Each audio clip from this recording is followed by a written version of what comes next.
नमस्कार। सूरदास जी का एक पद है जो कि सूरसागर में संकलित है। मैं आज आपके सामने प्रस्तुत करूंगा।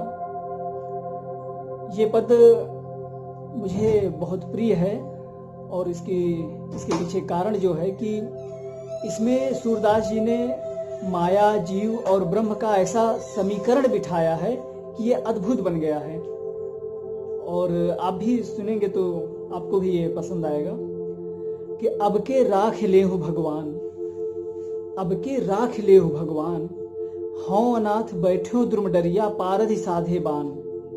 सूरदास जी अपने आप को एक अनाथ पक्षी के रूप में मानकर चलते हैं और यानी वो जो जीव की बात करते हैं, वो जीव अनाथ पक्षी के रूप में इस संसार रूपी एक वृक्ष की द्रुम डरिया यानी कि वृक्ष की डाली पर बैठे हुए मानते हैं।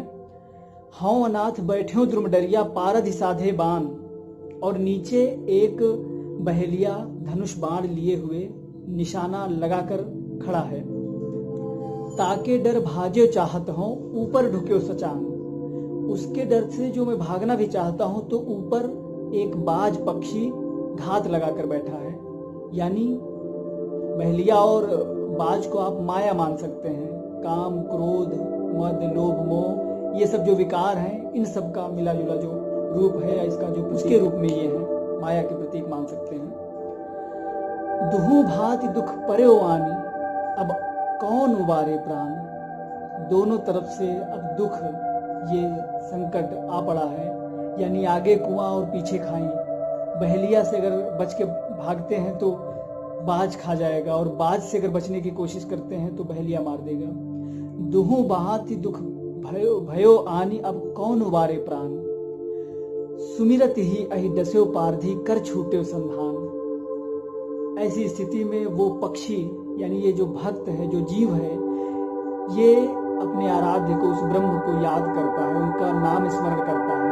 सुमिरत ही अहि डस्यो पारधी कर छूटे संधान। जैसे ही वो उनका अपने आराध्य का नाम स्मरण करता है, वैसे ही एक सांप आता है और पारधी, सुमिरत ही अहि डस्यो पारधी कर छूटे संधान।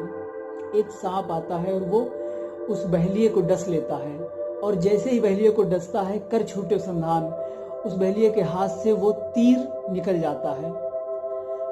सूरदास सर लगे सचान ही जय जय कृपा निधान, और वो तीर जाकर उस बाज पक्षी को लगता है और एक साथ ही दोनों संकट समाप्त हो जाते हैं। जय जय कृपा निधान।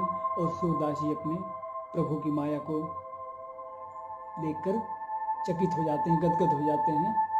और ये पद था। बहुत बहुत धन्यवाद।